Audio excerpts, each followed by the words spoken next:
Every Tarnished who reaches the throne is standing on a pile of failed champions the Greater will already burn through. Godfrey won the Stormlord's War, unified the lands between under the Erd Tree, and got exiled the moment the killing stopped. That same bargain waits for you. Today I'm breaking down every major Tarnished protagonist in Elden Ring and what their journeys actually reveal about the throne you're climbing toward, starting with the one already following your every step, disguised as something far weaker than he is, Godfrey. And before you say Margit is just a cheap, early roadblock designed to humble new players, consider this. The game is quietly telling you that the skeleton wall you died to 12 times is guarding the road a fallen king once walked. Margit, the Fell Omen, is a projection. Morgott, the Omen King, Godfrey's own son, cast it forward to guard the path his father took as the first Elden Lord, hunting any Tarnished who might follow the same road to the throne. His axe spells out that road directly. It names him as the champion who led the first march of the Tarnished. That march is your march.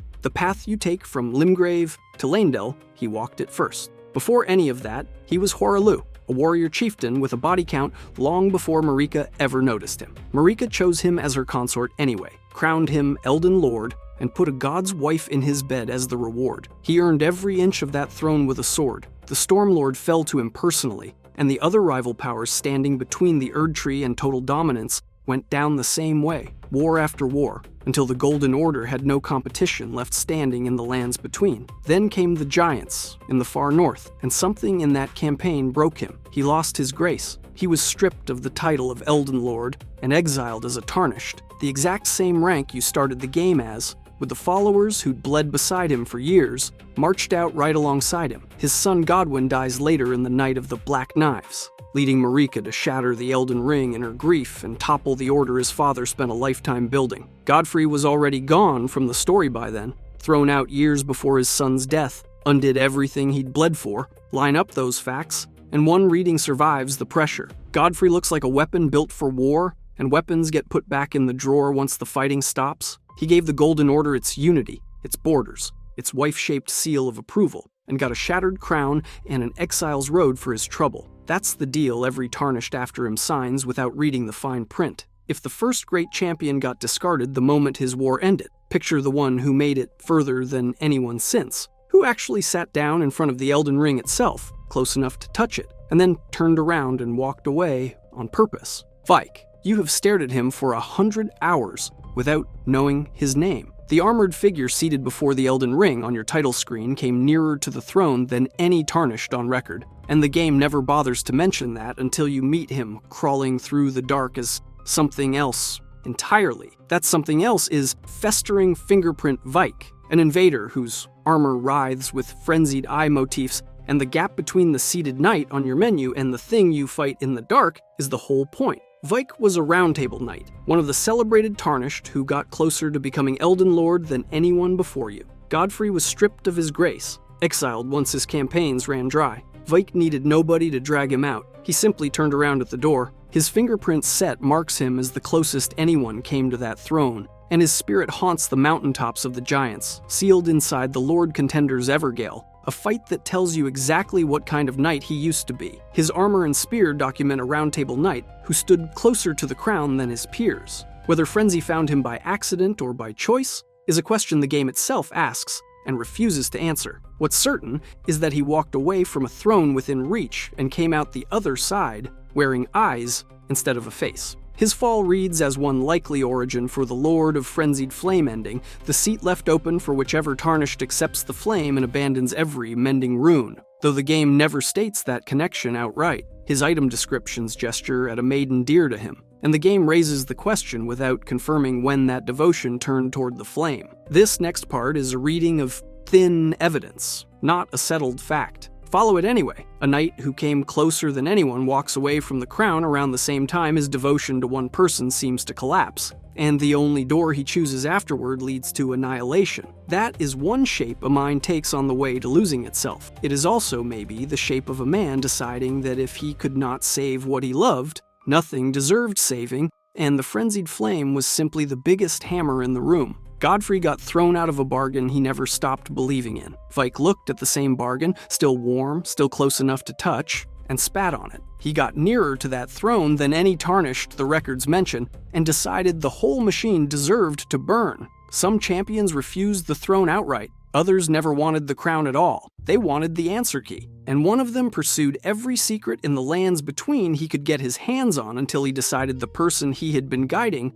was the thing worth stopping. Gideon Ovnir, the man who has been guiding you since the moment you sat down at his table, is the one who eventually blocks the only door out of it. Gideon Ovnir runs Round Table Hold, the safe house between every major fight in the game, and for most of the run, he functions as your handler. He speaks for the two fingers, translating the will of the greater will into instructions you can actually use. And most at that table treat his word as close to scripture, though Nephili Lu openly bristles at his authority, and one of his own schemes ends with a fellow tarnished attacking you. They call him the All-Knowing, and the title is earned the hard way. He has spent his life cataloging demigods and shardbearers across the lands between, filing it all away like a man building the world's most dangerous encyclopedia. You can watch that encyclopedia update in real time. It tracks the story you're inside rather than the muscle you've built along the way. Kill a demigod and his dialogue shifts to match the chapter you just closed. He picks apart Ronnie's fingerprints across the map long before many players realize she's involved in anything. Forbidden knowledge from across the lands between crosses his desk, filed and cross-referenced, as if he decided knowing everything were the only real qualification for choosing who gets to rule. For most of the game,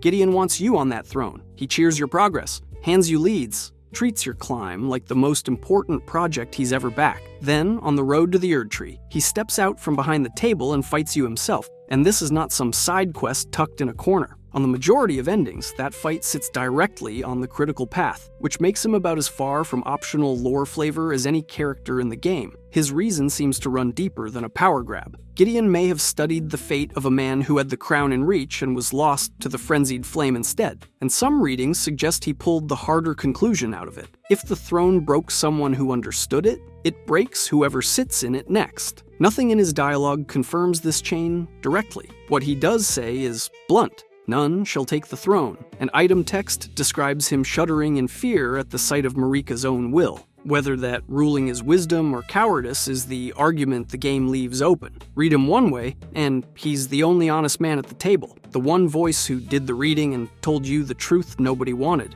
Read him the other way, and he's a scholar so afraid of his own conclusion that he'd rather die stopping you than confirm it. Both readings survive contact with everything he says. Follow the radical endings, and the cost of that fight becomes obvious. Kill Gideon, and you've killed one of the last voices who could warn you what you were signing up for. A perspective grounded in two fingers orthodoxy that walking into the Age of Stars or handing the flame to the frenzy simply doesn't carry with it anymore. The All-Knowing spent his life deciding who was fit for the throne, but some champions were done arguing about who deserves to fix the world, and one of them worked out how to reshape it entirely without ever speaking a single word. Goldmask. He never speaks. Not once. In an entire questline that ends with his name attached to one of the game's official endings. Goldmask communicates through gesture alone, and a priest of the Round Table Hold named Brother Corin translates every silent motion into scripture, which means one of the most influential theologians in the lands between has never actually said a word anyone can quote. That should sound like a joke. It is closer to a threat. A silent man building doctrine out of gestures is a man nobody can argue with, because there is nothing spoken to argue against. Goldmask wanders the map hunting down the loose threads of Golden Order theology, the contradictions and half-answers the church papered over for centuries, and he treats every one of them like a math problem with a solvable answer. Corin follows him. Eventually, Corin abandons the Round Table entirely to keep following him, trading institutional comfort for a prophet who won't even confirm out loud that the trade was worth it. Then somebody hands Goldmask the biggest contradiction in the entire religion, Radagon and Marika. Two names, two separate bodies as far as most of the faith is concerned, until the secret is uncovered and brought to Goldmask, revealing they are one being wearing two faces, hammering himself back together every time the Golden Order fractures. It is the kind of revelation that should shake a religion to its foundation. Goldmask receives it in silence and lets Corin say it out loud for him. Gideon Ofnir looked at this same order, this same rotted throne room, and concluded that no one should take the throne, as if the whole machine were unfixable and the only mercy left was leaving it alone. Goldmask heard that verdict and treated it as a challenge. His entire questline is an argument that the Golden Order isn't broken beyond repair, just badly explained,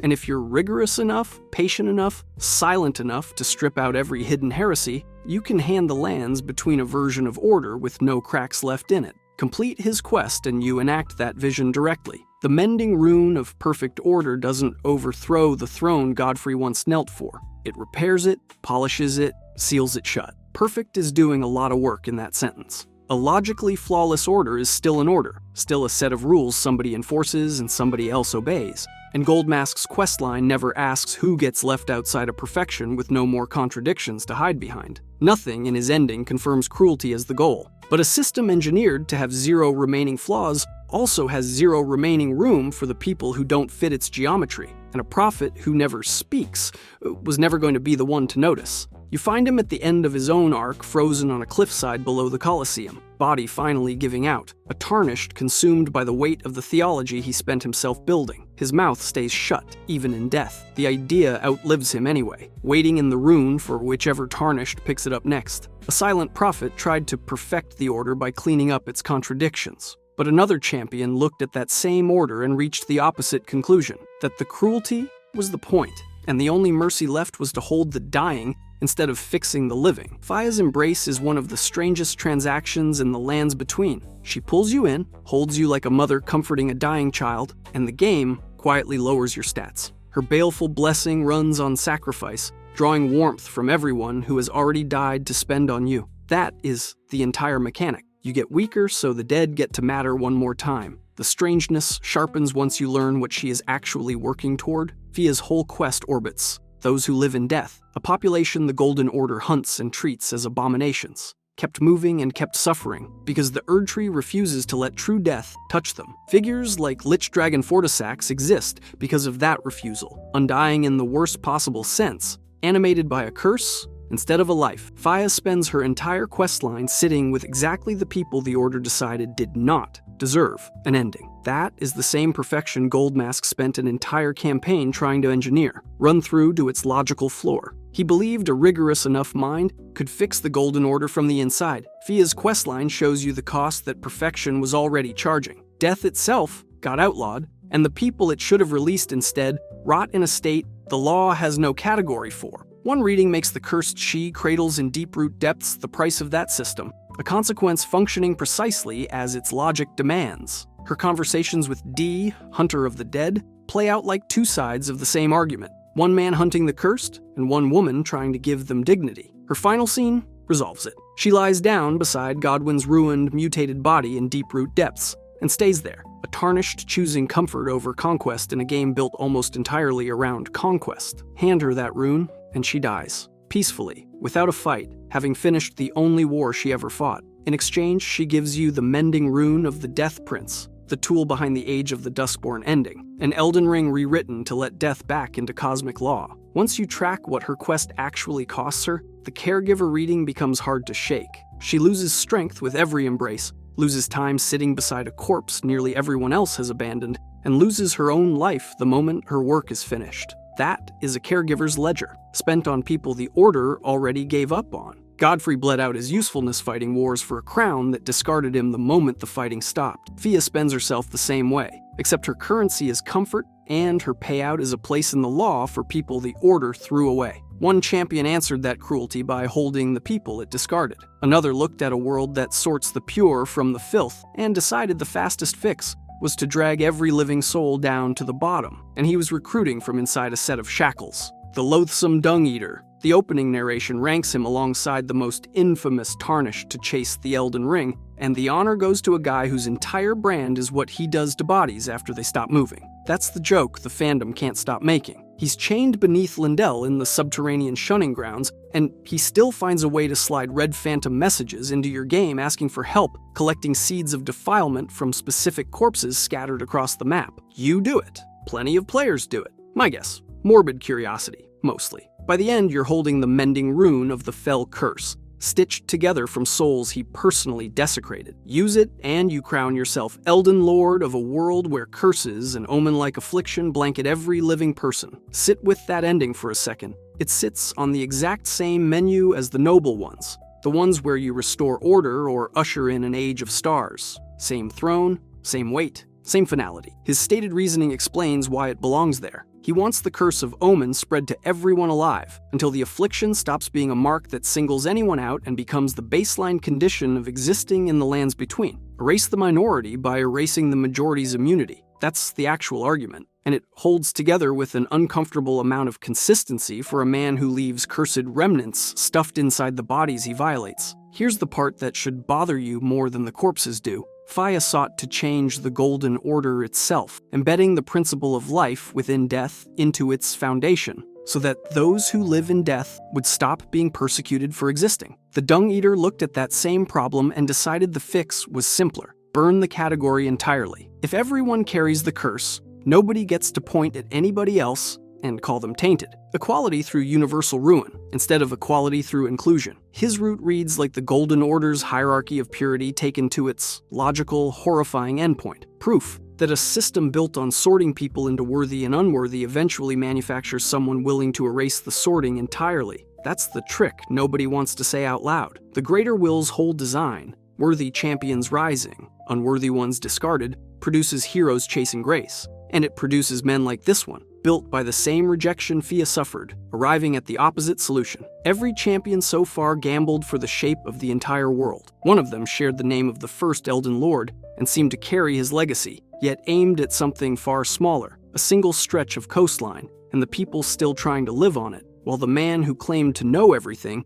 told her she was worthless. Nephili Lux. Godfrey's blood runs through the most prominent Tarnished you fight alongside, instead of against. And Gideon Ofnir, the all-knowing, spends his time at Round Table Hold, convincing her that blood is worthless. She descends from the Lu line, the same warrior stock that produced Hora Lu himself, and she carries that inheritance the way most people carry a family debt they never agreed to take on. You meet her early, near Stormvale, and she fights beside you inside the castle against Godric the Grafted. That makes her one of several Tarnished who physically stands at your shoulder in a boss arena, rather than watching from a throne or lingering as a memory somewhere off to the side. Then the politics start. At Round Table Hold, she gets tangled up with Gideon Ofnir, the all-knowing, a man who has studied deeply and uses that knowledge to talk Nephili out of believing she is anything more than a girl with a famous surname. He questions her legitimacy. He feeds her doubt under the guise of counsel, at least in the reading that sees his treatment as manipulation. Godfrey's own descendant told by a bureaucrat that her place belongs somewhere smaller,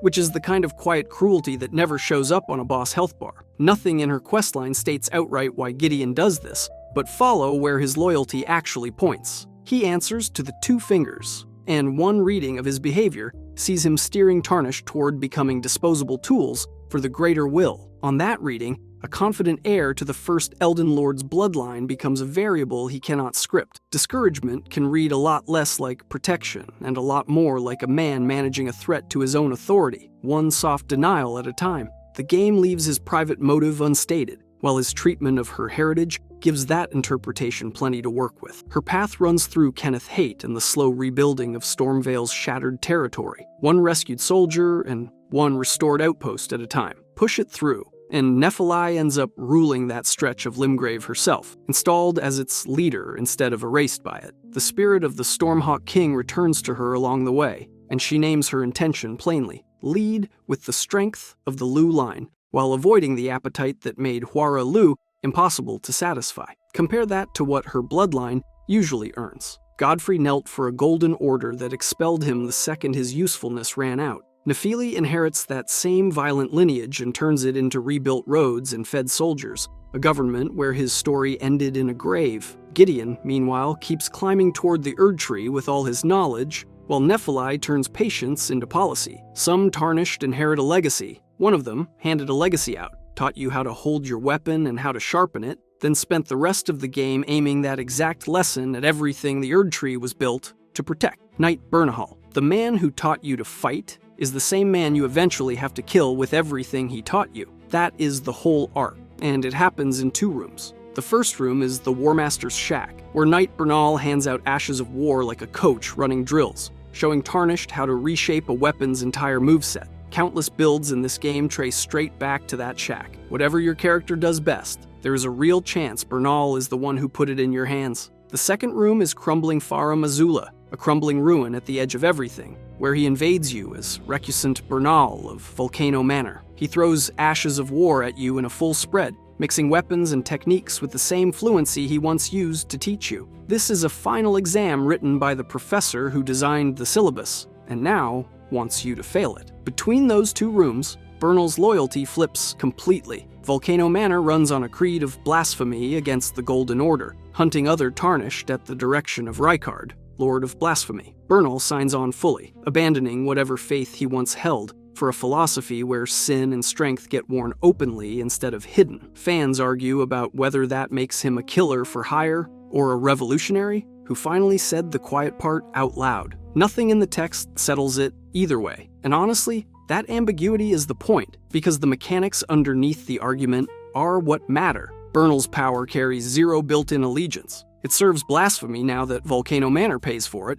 and it comes straight back at the player the moment their goals stop lining up. Strength in this game is a rental, and Bernal just happens to be the clearest tenant, which is the exact same lease Nephili's bloodline has been running on since Godfrey. Warrior blood does not care which throne it defends, and neither does Ashes of War training. And neither, it turns out, did the first champion the Greater Will picked in the Age of the Erdtree. Godfrey knelt to become the first Elden Lord, winning Marika's wars until there was nothing left standing between the Erdtree and total dominion over the lands between. The moment his usefulness ran out, so did his welcome. He got stripped of his crown and cast out as the first Tarnished, the original rough draft the game has been quietly running you through this entire time. The champions who followed him, including every Knight Bernal who taught you and every recusant Bernal who came to collect, have been variations on that same bargain. Serve well enough and you get the throne. Stop being the strongest tool available, and the throne empties itself around you. That is why Godfrey tears off his royal armor before the final fight